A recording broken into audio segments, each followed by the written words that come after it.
أعوذ بالله من الشيطان الرجيم بسم الله الرحمن الرحيم الحمد لله رب العالمين والصلاة والسلام على أشرف المرسلين سيدنا محمد وعلى آله وصحبه أجمعين. السلام عليكم ورحمة الله وبركاته. Alhamdulillah, hope everybody is well. Alhamdulillah. I ask Allah subhanahu wa ta'ala to accept our ibadat. And may Allah have mercy and rahmah on all those who have passed away. Allah grant their graves to be a garden of the garden of Jannah. Ameen. Alhamdulillah, we're starting a new sort of section within the series of du'as, and these are du'as out of desperation. And sometimes we ask, Ya Allah, why do you put me in this situation? Why are you delaying this thing that I want so much? Or you're putting me through this hardship? Or you're causing illness? And because when we are in desperation, and we all know this is human nature, when are we most sincere in our worship? When are we most connected to Allah? When things are tough, when we really have no other way out. There's sometimes just human nature that when we realize there's no other way out or no way forward, then we really depend on Allah subhanahu wa ta'ala. Allah says in the Quran, وَمَن يُجِبُّ الْمُضْطَرَّ, and who is best to respond to the person in extreme desperation? The muttar is the person who has no other recourse.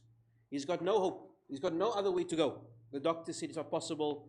He's gone to everybody else and everyone said no. So Allah says, who is the one who will answer this man, this muttar, إِذَا دَعَى, when he calls out, وَيَكْشِفُ السُّوء, except Allah, and will remove hardship except Allah. And so many of the du'as in the Quran of the Anbiya of course are making dua every day, but the du'as Allah highlights are the ones that they really made at their lowest points. Nabi Ayub, for example, yesterday we mentioned how he lost everything and then he calls out to Allah for help. Another Nabi who was in a very difficult situation, who lost everything at some point in his life, was Nabi Musa.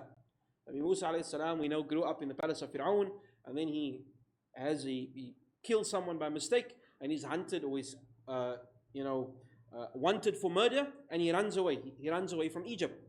And so he finds himself alone in a foreign land, no job, no place. Look, he grew up as a prince, and now he's with nothing. And he doesn't know where to go, what to do. He doesn't even know where he's going. He's just walking randomly in the desert. And we know the story. He arrives in the town of Madian. He arrives in this little town, and what do I do? It's like, imagine you're running from don't imagine, but let's say you're running from the police. Everyone's after you. You ran away from home. You come to this little dorpy, and you don't know where to go, and you're sitting on the side of the road. And so he sees these ladies at the well, they're fighting with the animals. They've got animals in their hands, and the animals are trying to run towards the well, and they're holding it back, these young girls. And so he goes to them, and he basically offers to assist them, because they said they're not being allowed to use the well because of the farmers. So Allah says, فَسَقَى لَهُمَا, he took the animals, Nabi Musa, and he watered the animals. ثُمَّ تَوَلَّى إِلَى الظِّلِّ, and then he goes and he finds a tree. Nabi Musa sits under a tree. He's a young man, he's maybe 20 years old, and he sits and he thinks, where do I go from here? What do I do with my life? And all you can do is make dua. فقال ربي, he makes dua. فقال ربي إني لما أنزلت إلي من خير فقير. He says, Ya Allah, my Lord, indeed I am for whatever good you would send me, very in need. I'm not being picky now, Ya Allah. Anything you can send me. Someone knocks on your door and sometimes they have a request to have a bread, not jam, you have cheese, where a person comes and says, anything you have, anything that you have, I am desperately in need. Nabi Musa is like that now. Ya Allah, I need anything that you can give me. I'm not even picky, because I have nothing. And immediately Allah says, فَجَاءَ إِحْدَهُمَا اسْتَمْشِي الْإِسْتِحْيَاء. One of those girls came back and of course invited him. She said, my dad is calling you to meet you. And then that evening he meets this girl's father, and he tells the whole story. That I killed somebody, that I'm on the run, Fir'aun is looking for me, and he tells the whole story. And then the father asks the girls, what do you think we should do with this man? I said, bring him, employ him, we want him here. And so Nabi Musa is employed, and he marries one of the girls, and he gets a job. SubhanAllah, what Allah is showing you, he did one little good deed. He was desperate, he had nothing, but he could still help these ladies. Then he makes a very sincere dua, and Allah gave him a job, Allah gave him a place to stay, Allah gave him a wife, a family, one overnight. The message is, one sincere dua can really change your life overnight, if you truly believe. Nabi Musa is sitting here and saying, Ya Allah, get me out of the situation. And Allah, again, as I mentioned, whenever you look at that fa, faja'at, immediately, one of them, that fa means immediately. Another dua, another narration about people in desperation is a well-known hadith that the Prophet ﷺ narrates in Sahih Muslim and Bukhari. I'm sure you've heard the story of the three men who were stuck in the cave. And the hadith mentions the three men were out walking one day in the mountains, and then a storm comes, and so they go into a cave to shelter themselves from the rain. And as they are in the cave, a rock, a boulder, falls in front of the cave, and they are stuck. Now probably a few hours go by, they're trying to push, they're trying every other way to get out, and they realize it's hopeless. And they're going to die in this cave. They've reached the point of desperation. No cell phone, nothing. And if we don't get out now, we're going to die. So they said, our last recourse, our only recourse is to make a very deep, deep dua. And turn to Allah with a deed that you've done. That you feel this deed, Ya Allah, this one I really did for your sake. Sincerely for Allah's sake. And so each one must come out and they need to make a dua. And the first one says, Ya Allah, you know that my habit is that I go out and I would graze the flock and I would take some milk. That will be the only provision I had for the day. And I'd always give preference to my parents. My parents were old. By now they'd passed away. And I would make sure that they drank their full first, and whatever was left was for my kids. And one night I came home late and I found them sleeping. So now I got the milk. Parents are sleeping. The kids are hungry. But I did not want to disturb them and wake them up. And I didn't want my kids to drink first. I wanted to honor them first. And the whole night I kept that milk to one side, even though my children were crying for that milk. They were nagging. They weren't starving, but they were nagging for that milk until my parents woke up, and I prioritized them first. And then he says, Ya Allah, if you know that I've done this sincerely out of consciousness with you, then accept my dua and help me. And the rock inched. It just moved a little bit. Wasn't enough to get out, but it moved. Then the second person makes a dua, and he says, Ya Allah, and again, no one knows about this.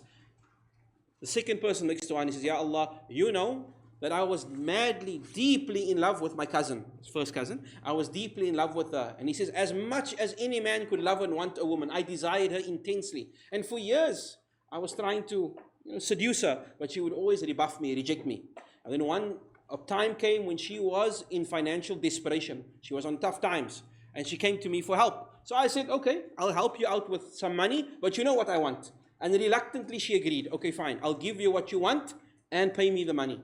And so they were alone, they were ready to do the deed, she was laying down, and he was about to, do what he was supposed to do, when she says, fear Allah. And in that moment, that word, when she says, fear Allah, it struck with him, and he said, I left her, and I left the money with her, and you know, Ya Allah. And he's saying again, Allah, you know how much I wanted this lady, and the only reason I left her, no one would have known, was my fear for you. And then the rock moves a little bit. So, Ya Allah, if you know I did for you, help me in this situation, and the rock moves. And the third man, he says, Ya Allah, you know that I employed people to do work for me, and I would pay them. And once one of my employees, he left without taking his wages. So I had this guy's money in hand.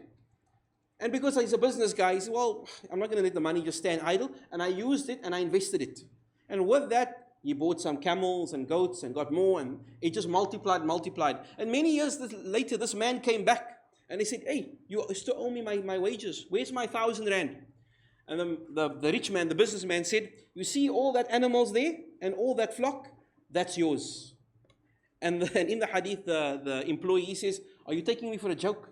Don't make jokes with me. So he said, I'm not joking with you. That's yours. That is the proceeds of your money, and it's all yours. And then the businessman says, Wallahi, he took every last bit. He didn't even leave one animal behind. He took everything and he left.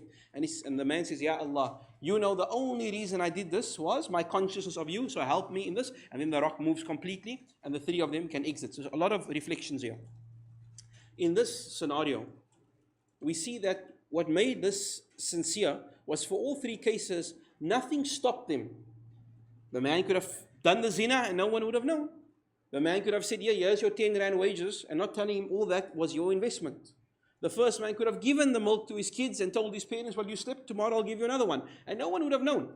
But they did it purely because they had a higher power dictating, and that was their sincerity. And number two, if you look at all of these situations, their dua is not, Ya Allah, I made so many khatams for you. And that's good. But it's how they helped somebody else. I helped my parents. I helped this lady in distress. This guy who wanted money, I did something good for one of the creation. And so, Ya Allah, help me in my time of need. And a third very beautiful reflection.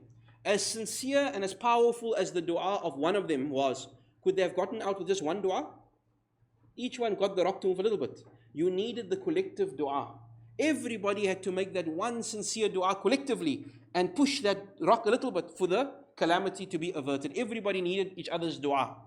And so one imam said, imagine you find yourself in a hospital and you have that terrible diagnosis. Allah protect. Child, someone's in the ICU. And now you're on that musalla and you think of this dua and you must pull out that one special moment that you had with Allah. Do you have something? Do I have something like that? Can I say, Ya Allah, that moment, I was at my point, but I did it. I did the right thing just for your sake. No one would have known. No one knew any better, but I did it just for your sake. Can you make that dua in that times of desperation? And so we make that everybody, that's between you and Allah subhanahu wa ta'ala.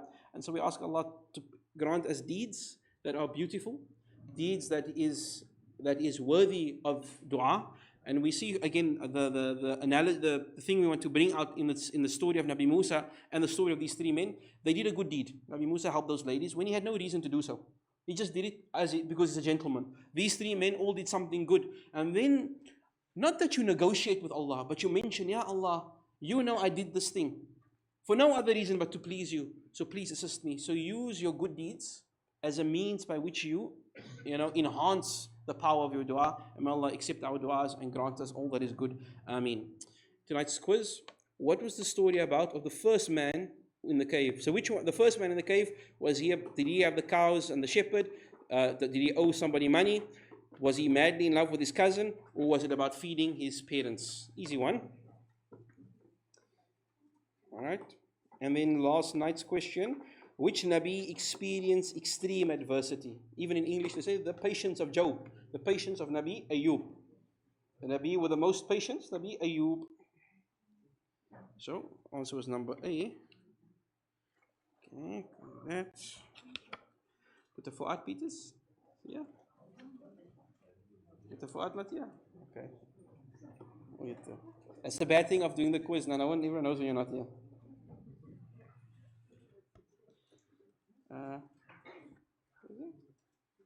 Azina. Azina Riftin.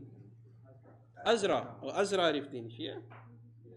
Yes, Azra. Oh, okay, mashallah. And then. Oh, no. No. Same people. There's a blank one. Please. No. Same people's names. Ya Allah, we get more people.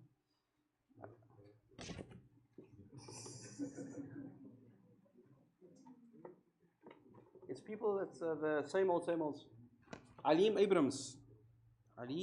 Oh, there we go. MashaAllah. Aleem Abrams. Jazakallah khair.